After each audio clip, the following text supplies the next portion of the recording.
Stick 'em up. I'm here for a withdrawal, see? How about you hand me everything in them drawers? And everything in the vault, too, huh? George, That's right. Hand it all over. Fella. I've got a wife and kids and a flushing toilet.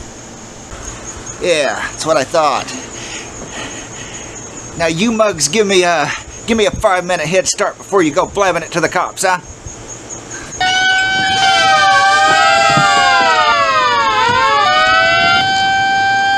All right, coppers. All right.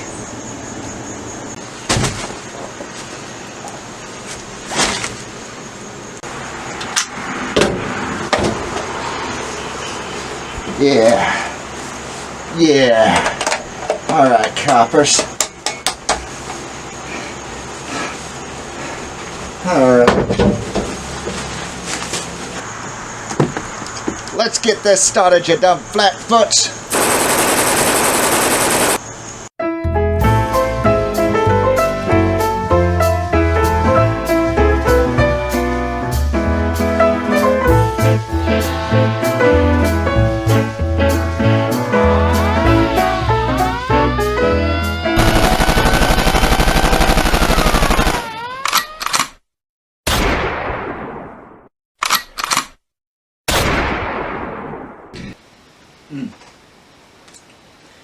Hey all you guys and dolls out there, Two Guns Drake here. Today, you asked for it. I tell you, for like the last month I've been inundated with your guys' comments wanting to see more of my Thompson. I mean, of course, this is the Chopper Squad. This is, you know, a premier Prohibition era gangster channel on the YouTube. So why wouldn't we do more on the Tommy gun? 1, 2, 10.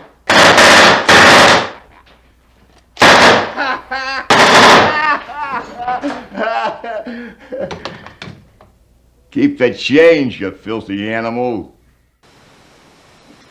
And before we start, if you're wondering what I'm drinking today, it's a Chicago Banana Split. You want to know how to make it? I'll be dropping a short here soon, ladies and gents, with the recipe for this delicious little cocktail. Boy, that sure hits the spot. Now, the Tommy gun. I know what you're saying. That's not a real Tommy gun. Well, of course it's not, wise ass. It's not a 1921, a 1921A, or a 1928 Thompson. This is the Auto Ordinance 1927A1. What's the difference? This one is semi-auto only. Yeah, I know it sucks, and I'd like to be able to go down to the corner hardware store and buy myself a nice Colt Thompson 21A, but the government. So here we are, a semi-automatic Tommy gun. And, you know, some of you that's been around for a while on the channel, you know, you've seen me shoot it. You've seen, like, the photo shoots with it and everything. Well, today I figured I'd break it out again and give you a little rundown of the Auto Ordinance 27A1 and do some shooting at the old gun range. Now, what sets this apart from, you know, your real Thompsons, if you will, is not just that it's semi-auto only, because Auto Ordinance back in the day actually created a Thompson called the 1927 Thompson. They're very rare, but they were semi-automatic 1921 Thompsons that they tried to sell to prisons and police departments and, you know, somewhat on the civilian market, but nobody wanted it, because who's going to pay $200 in 1927? That's, I mean, honestly, that's what, like $1,800 today for a semi-automatic 45 caliber rifle, you know. So it flopped. The idea was revived again by the new Auto Ordinance Corporation. In, I believe it was the 70s or 80s, they came out with the first permutation of the modern semi-automatic chopper, and it was plagued.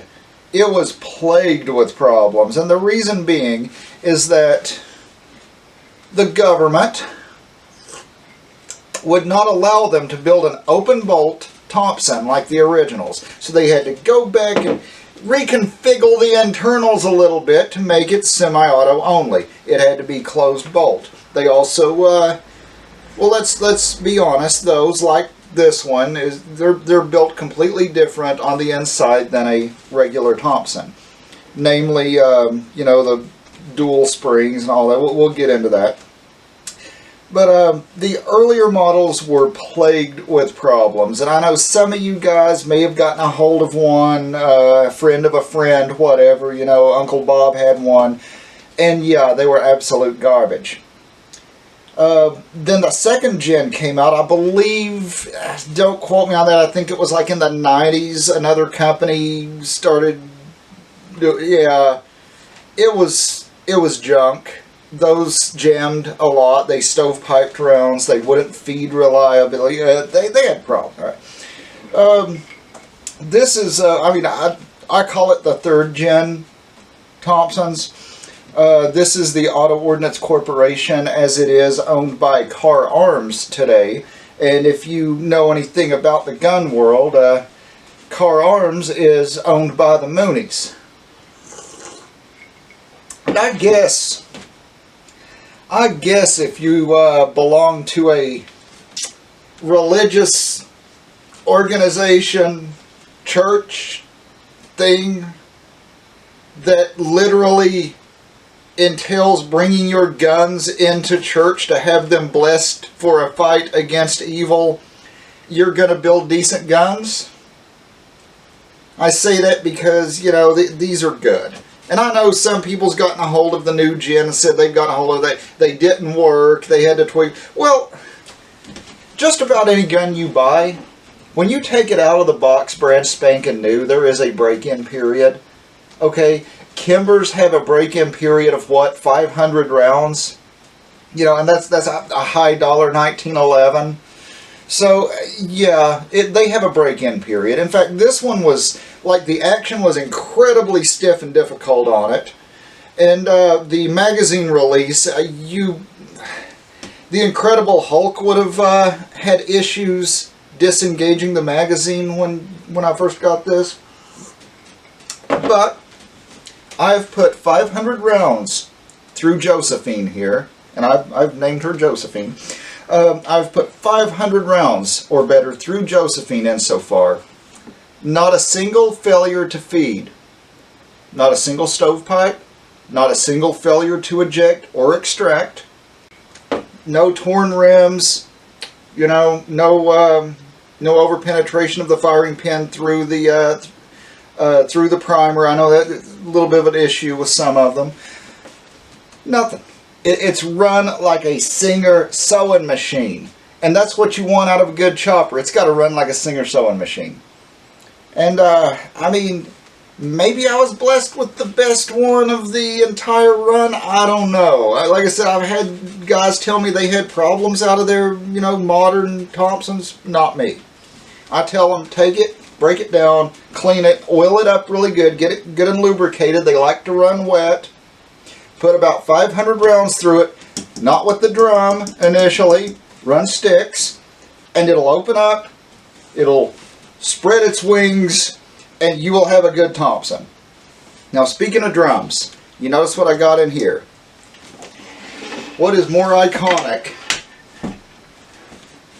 than a nice L drum in a Tommy gun? Huh?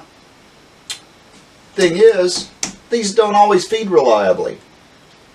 I know, it's kind of sad that the most iconic feature of a Tommy gun can be its Achilles heel, but the L drums, that's the 50 round drums, feed a hell of a lot better than the C drums. That's your 100 rounders. Good doctrine for those. If it's a 100 round drum, only load 95 rounds in it, and it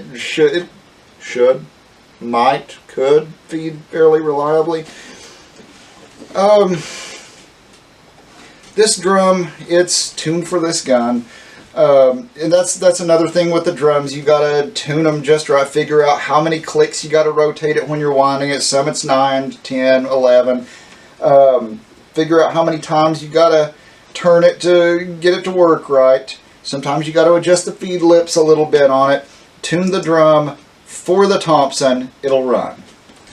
That said, I don't always like running drums. As you're going to see at the gun range, I'm going to run one. I'll probably have a few problems out of it. What I normally run, because these factory 30 round sticks here from Auto Ordinance cost like 70 some dollars. I like to run original Thompson GI mags from the Second World War. All they need, and you guys might get on to me for damaging a piece of military history. Oh yeah, like they didn't make 10 billion of these things. You know, it's a rare museum piece supposed to be in the Smithsonian. Whatever. I take these World War II Thompson mags here, take a Dremel, and I just round out that hole a little bit, the catch. That's it. Feeds fine every time. Not had a single issue out of them. Not had a single issue out of the factory sticks, the 20 or 30 rounders either. They're just twice as much as the World War II GI mags, go figure. This Chicago banana split is the bee's knees. Anywho, I said I'd get into the particulars of how this is different from a regular Thompson. And you know what? I just got monetized, and this video is probably going to be demonetized anyway because I'm going to be shooting a gun. But just to, you know, try to appease, you know, the strong-arm thugs in YouTube there in the algorithm, I'm not going to take it down and disassemble it and show you how to take it apart, put it back together. But inside, you have 2 action springs. Okay, you have 2 springs on the ball on either side of the bolt here. Back here you have a plate. The plate has a tendency to crack over time. That's one thing. If you buy one of these, buy extra springs, buy an extra plate, you know, all that stuff. The internals are made a little differently. I've had the opportunity to take apart and dissect a 1928 Thompson, and yeah, the internals are different. In fact, the dimensions inside the upper and lower receiver, they're actually cut differently. So there's no way to take a bolt carrier group and trigger group from like an original 21 or 28 Thompson and drop them into this and have it work. You can't take the bolt out of this, drop it into a 21 Thompson and have it work. It pretty much is as it is. It's outwardly it looks like a chopper. Inside it's not.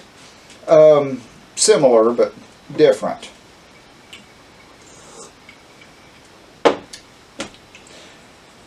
Mine, if you notice, you see a lot of these. I believe Kentucky Ballistics has the 24 karat gold plated Thompson, and his barrel is like a calendar year long, guys, you know. I mean, it's a nice Thompson, but this is the shortest I could get away with without getting the SBR, which hopefully we'll get our SBRs back in this country, and it'll be a proper country again if we can get the damn NFA repealed. So you guys work on that, huh?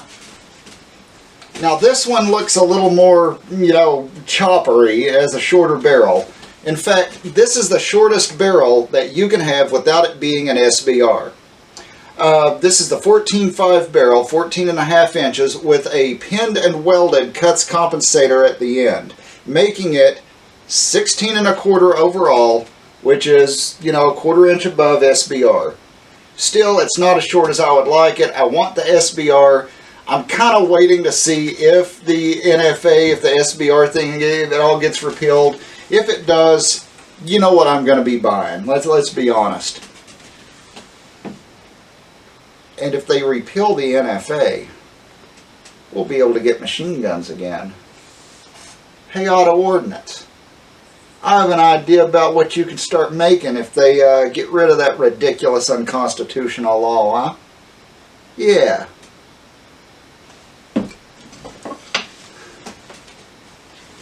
Now, I know you guys are probably getting kind of tired of seeing me in the speakeasy here, just holding this damn thing. You want to see it shoot. You want to see the fire-breathing dragon that is Josephine in action. So let's get to that range footage. What do you say, guys and dolls? Catch you on the flip side. Hey, you mugs. We're here at the range at Copperhead, as always. Nice indoor facility here. If you're in the region, if you're in the area, you know, do your shooting here. And as promised, I got the chopper.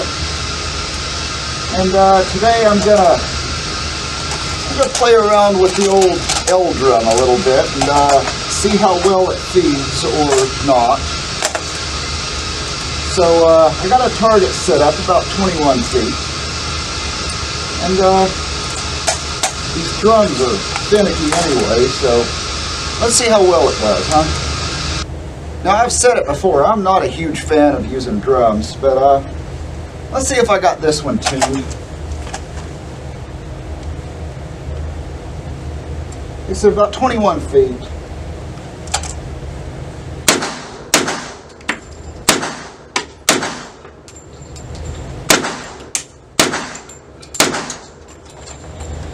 It's running pretty good.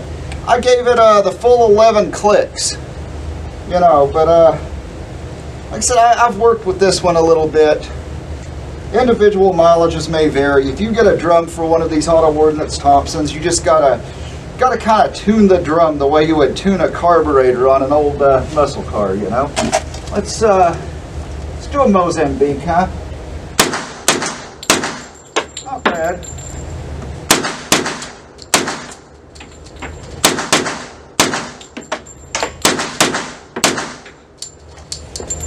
She's running pretty well today. Now, what do you say we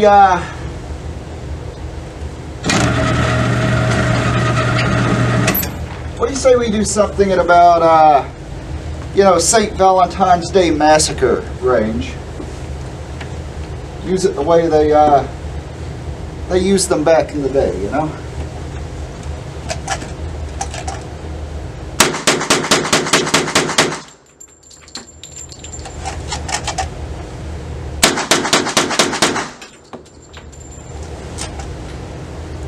Oh yeah, she's running good today. What do you think? You seeing the damage on this mug, huh? Oh, since we're talking about the Auto Ordinance 1927, fun fact. You've ever seen the gangster movies, you know, where the hoods rob the bank and they hop up on the running board of a car and they're firing their Thompson, you know, one-handed as they're getting away? You think, well, that's Hollywood, you know, you don't do that stuff in real life. I mean, truth be told, the Thompson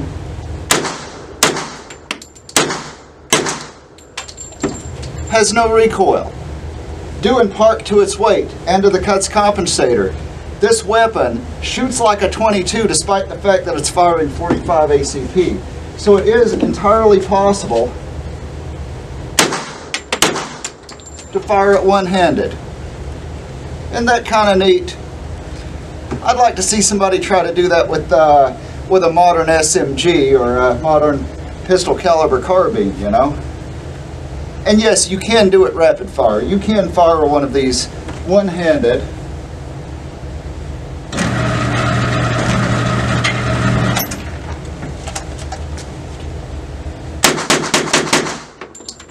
At a high rate of speed. Like I said, there's no recoil. There's no muzzle rise to this Thompson. I think that's just the bee's knees, don't you guys and dolls? Alright, I don't know how many rounds I have left of this, but I'm tired of jawing. Let's do some more shooting. Let's run around about 30 feet. Hey, there's a mug with a heater. I better take care of him.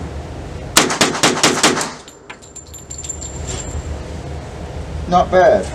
And that was, yeah, that was 50 rounds. Not a single jam. Not a stovepipe, not a failure of any kind. So much for the unreliability of drums, huh? Now, let's get this drum out of here. Alright, so you have an inherent problem here. Okay, here's your mag release, right? You see it catches in this notch on the back of the drum. How do you get the drum out? It doesn't drop free like a stick. You can't just hit your mag release and push the drum out either, because your bolt's forward. The bolt has to be returned to the rear before you can extract this magazine. So what do? Well, I mean, commonly with the Auto Ordinance Thompsons, they include a device called a third hand. It's a small plate that fits up in here and allows you to lock the bolt to the rear, almost like if you've ever messed around with an SKS, how the follower can actually hold the bolt back. Yeah, it's very similar to that. So what do you do if you don't have the third hand? Well, people say, well, you need the third hand, otherwise it's almost impossible to take it out. You can push the mag release up, rack the bolt to the rear, give it a nice bump, and your drum comes free. It's that easy. You don't need any third hand. You don't need, to mess around with it for half a minute just to get it out. That's all you have to do. It's that easy. Alright, you guys. Now I'm going to show you these modified GI mags. You notice where I took the Dremel and I rounded out the hole a little longer so it would fit on the catch here.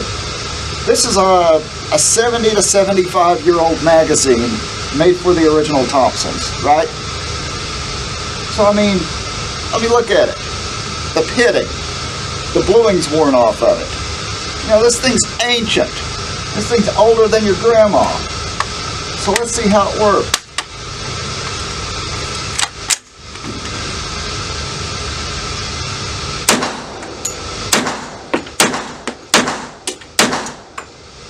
Seems to be working well so far, don't it? I'm enjoying being able to pull off all of these headshots. So, I tell you what, I'm just going to have a little fun here.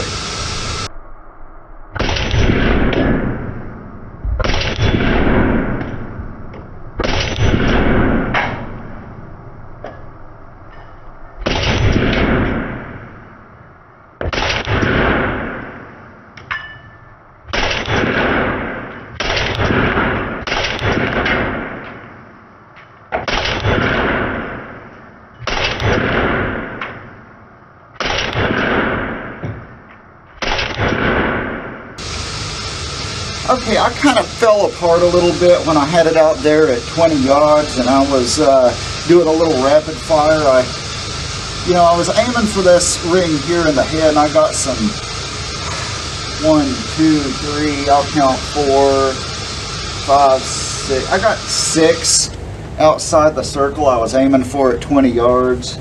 Likewise, I got a few outside the ring here, but like I said, I had it out at 20 yards and I was just kind of laying it to it. It's not bad though. I mean, I'd say this, every single shot probably would have killed this guy. Because, I mean, it's 45, right? Am I right? God's caliber. The only true caliber a man carries. Shoots somebody in the big toe and it kills them and all that bud lore. But, there you go. 80 rounds without a hitch. Say what you want about the Auto Ordinance 1927A1 series. Mine works every time. And there you have it, guys and dolls. My 1927 A1 Thompson, Josephine. What do you think? Drop a comment down below. Interact with us a little bit. And you know what? Why don't you share this video with your friends and your neighbors and your mother and your dog? Help our channel to grow. We're getting there, but we could use your support. Yeah, I could use some help from my crew out there making this gang grow. So help us out. And if you haven't already subscribed, go down there, ring that bell so you can be notified when more videos like this drop.